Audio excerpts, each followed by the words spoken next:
Red हुआ ना। अब आगे हम लोग डायमेंशनल फॉर्मूला निकालेंगे शक्ति का, पावर का फॉर्मूला क्या होता है, वर्क अपॉन टाइम। तो वर्क का भी हम लोगों ने डिराइव किया था ml² T⁻⁻²। वर्क का डायमेंशनल फॉर्मूला कितना होता है, ml² T-2। भूल गए हम तो यहाँ देख लें फिर से, work equal to force into displacement होता है, फोर्स इंटू डिस्प्लेसमेंट। फोर्स के लिए क्या होता है, force equals to ma, that is mass into acceleration. तो मास और एक्सेलरेशन के लिए LT-2 होता है इंटू s फॉर डिस्प्लेसमेंट, तो L हो जाएगा। ये L और ये L मिलकर के कितना हो जाएगा, ml² T⁻⁻²। तो ये हो गया वर्क का। तो यहाँ वर्क का लिख दिया हम लोगों ने ml² T-2 अपॉन टाइम। ये ऊपर जाएगा तो कितना हो जाएगा, ml² T⁻⁻3, sorry T⁻⁻3, ml² T⁻⁻3 हो गया हमारा शक्ति का डायमेंशनल फार्मूला। आगे हम लोग जानते हैं दाब, प्रेशर। प्रेशर का क्या होता है, फोर्स अपॉन एरिया।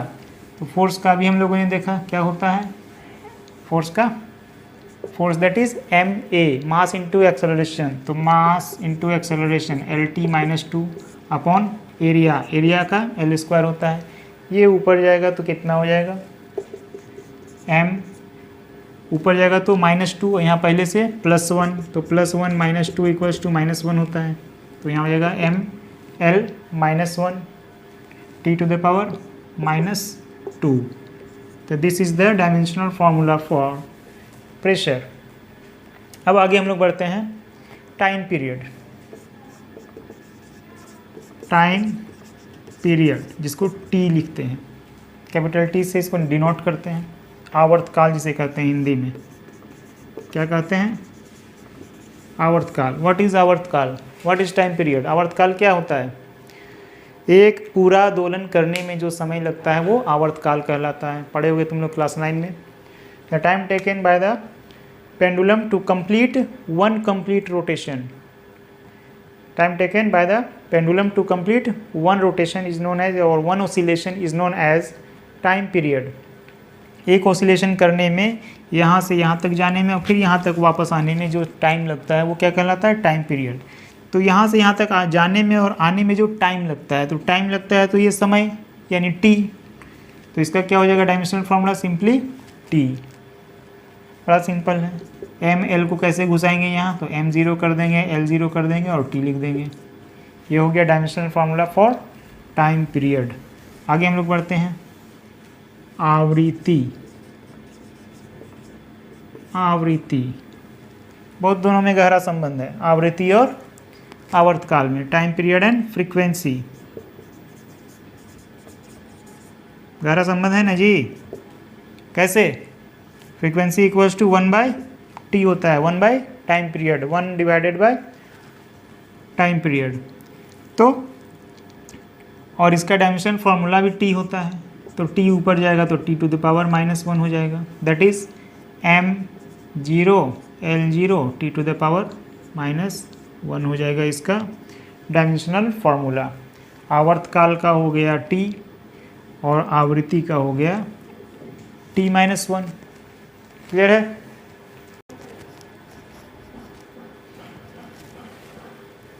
अब हम लोग रोटेशनल मोशन से रिलेटेड टर्म्स का डायमेंशनल फार्मूला डिराइव करेंगे। सबसे पहले क्या होता है सर्कुलर मोशन में, सर्कुलर मोशन से शुरू होता है। सर्कुलर मोशन, जब कोई बॉडी एक एंगल सबटेंड करता है सेंटर पे, या मान लो ए से कोई बॉडी बी पे जाता है, तो एक एंगल इसने फॉर्म किया सेंटर ओ पे, तो ये होता है एंगुलर डिस्प्लेसमेंट, थीटा, थीटा से लिखते हैं। तो कोणीय विस्थापन का क्या होगा,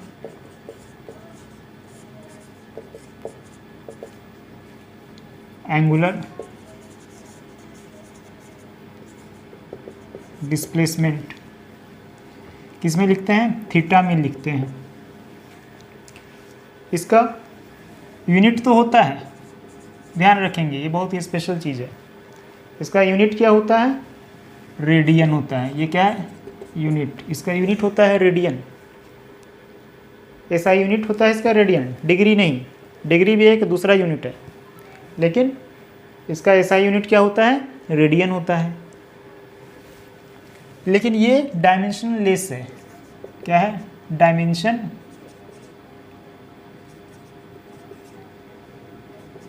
लेस क्वांटिटी है ये, इसका कोई डायमेंशन नहीं होता है। बड़ा ही अजीब बात है कि इसका यूनिट तो होता है लेकिन डायमेंशन नहीं होता है, क्यों, इसको जानने की कोशिश करेंगे। यहाँ देखेंगे थीटा इक्वल्स टू क्या लिख सकते हैं, मान लो ये ए से बी तक गया, इसका लेंथ एल है और ये रेडियस आर है, समझेंगे इसको। तो थीटा इक्वल्स टू क्या लिखते हैं, कोण बराबर चाप बटा त्रिज्या आर्क लेंथ बाय रेडियस लिखते हैं ना जी। तो अब देखेंगे थीटा का फॉर्मूला ये होता है L by R, L that is arc length. Arc length को किस में मापेंगे, उसका डायमेंशनल फार्मूला क्या होगा, उसका डायमेंशनल फार्मूला एल, और रेडियस भी क्या है, एक डिस्टेंस है, लेंथ है, तो इसके लिए भी एल एल एल कैंसिल हो जाएगा, तो इसका डायमेंशनल फार्मूला क्या हो जाएगा, 1 that is a constant quantity, number आया इसका। तो नंबर का कोई डायमेंशन नहीं होता है, तो ये क्या हो जाता है इसका डायमेंशन लेस। इसीलिए थीटा का कोई डायमेंशन नहीं होता है। क्या लिख देंगे, अगर कहीं पे ज़रूरत पड़ेगा तो उसके लिए 1 लिख देंगे। क्लियर है। अब आगे हम लोग बढ़ते हैं कोणीय विस्थापन। कोणीय विस्थापन के लिए हम लोग क्या इस्तेमाल करेंगे, 1 इस्तेमाल करेंगे। क्यों इस्तेमाल करेंगे ये देखा अभी हम लोगों ने। अब हम लोग लिखेंगे कोणीय वेग। कोणीय वेग तो किससे लिखते हैं, ओमेगा से लिखते हैं। एंगुलर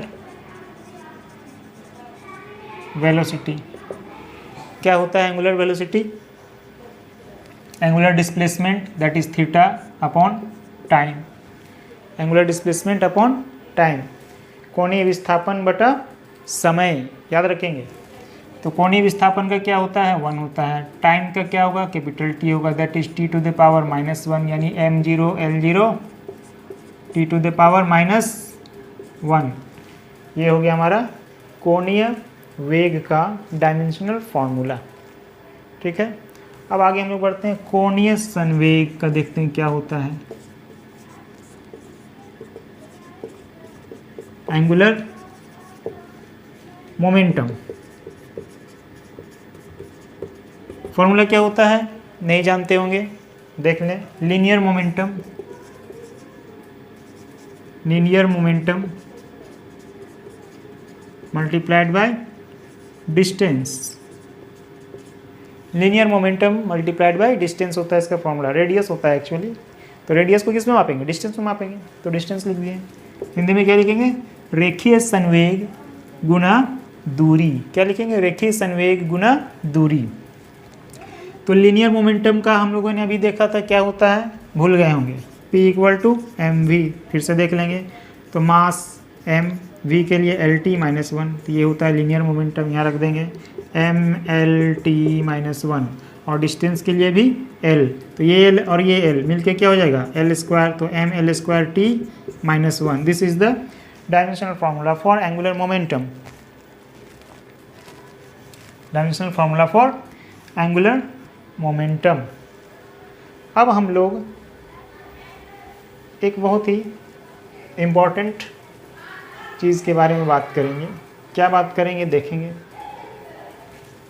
थोड़ा सा इन सब से हट करके है। वो क्या हट करके है, अभी हम लोगों ने देखा कि कोण जो होता है, या समतल कोण कहेंगे आप, समतल कोण। कोण भी 2 तरह के होते हैं। पहले वाले वीडियो अगर देखे होंगे तो आप गौर किए होंगे कि हमने 2 कोण के बारे में बात किया था, एक समतल कोण और एक ठोस कोण। समतल कोण को किस में मापते हैं, थीटा में मापते हैं। थीटा क्या होता है, इसका एक यूनिट होता है। यूनिट क्या होता है, वो रेडियन में। किस में मापते हैं, यूनिट इसका क्या होता है, रेडियन यूनिट होता है। इसका क्या होता है, रेडियन यूनिट होता है।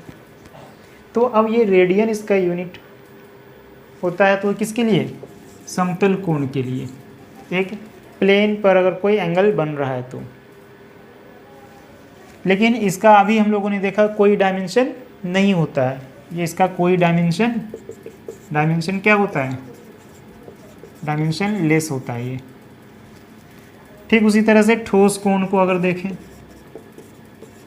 ठोस कोण, इसको क्या कहते हैं? स्टेरेडियन में मापते हैं इसको। इसको किस में मापते हैं? स्टेरेडियन, SR लिखते हैं। इसको रेडियन में मापते हैं, इसका यूनिट, और इसका यूनिट स्टेरेडियन है। लेकिन इसका भी कोई डायमेंशन नहीं होता है, डायमेंशन लेस होते हैं दोनों।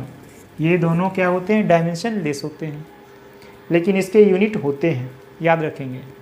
अगर परीक्षा में पूछा जाए, तुम्हारे एग्ज़ाम में पूछा जाए कि ऐसे दो भौतिक राशियों के नाम बताएं जिसके कि यूनिट तो हैं, मात्रक तो हैं, लेकिन विमा रहित है, डायमेंशन लेस है, तो कौन से हैं? समतल कोण और ठोस कोण लिख सकते हैं। अब इसी का क्या उल्टा भी सही है? क्या उल्टा भी सही हो सकता है? मतलब कहने का है कि इसका यूनिट तो है लेकिन डायमेंशन नहीं है, डायमेंशन नहीं है। इसका उल्टा क्या हो सकता है कि यूनिट हो ही नहीं लेकिन उसका डायमेंशन हो। फिर से सुनेंगे, यूनिट हो ही नहीं, वो यूनिटलेस हो, लेकिन डायमेंशन क्या हो सकता है उसका? नहीं हो सकता। ऐसा कोई भी क्वांटिटी नहीं है, कोई भी भौतिक राशि नहीं है जिसका, कोई भी भौतिक राशि नहीं है जिसका मात्रक नहीं हो पर विमा हो। ऐसा कोई नहीं है, कोई भी भौतिक राशि नहीं है जिसका मात्रक नहीं हो पर विमा हो, यानी विमा नहीं हो और मात्रक नहीं हो और विमा हो, ऐसा कोई भौतिक राशि नहीं होता है। क्लियर है? जब भी मात्रक नहीं होगा तो उसका विमा होगा ही नहीं। इसको ऐसे समझ सकते हो, कहते हैं ना जी, ना रहेगी बांस ना बजेगी बांसुरी। पता है, याद तुम लोग जानते हो कि ये हम अक्सर कहते हो कि ना रहेगी बांस ना बजेगी बांसुरी, ना रहेगा मात्रक ना रहेगा उसका विमा। क्लियर है? अब याद रहेगा, ना अगर होगा मात्रक, अगर मात्रक नहीं होगा तो उसका विमा भी नहीं होगा। लेकिन इसका उल्टा हो सकता है। क्या हो सकता है? विमा अगर है लेकिन ऐसा पॉसिबिलिटी है कि मात्रक, विमा अगर नहीं है लेकिन मात्रक है। समझ में आ रही बात? मात्रक अगर होगा तो कोई ज़रूरी नहीं कि उसकी बीमा हो, लेकिन अगर मात्रक नहीं होगा तो बीमा भी नहीं होगा। क्लियर है? कन्फ्यूज़न नहीं हुआ जी? क्या कहा हमने? फिर से समझ लेंगे, फिर से समझेंगे।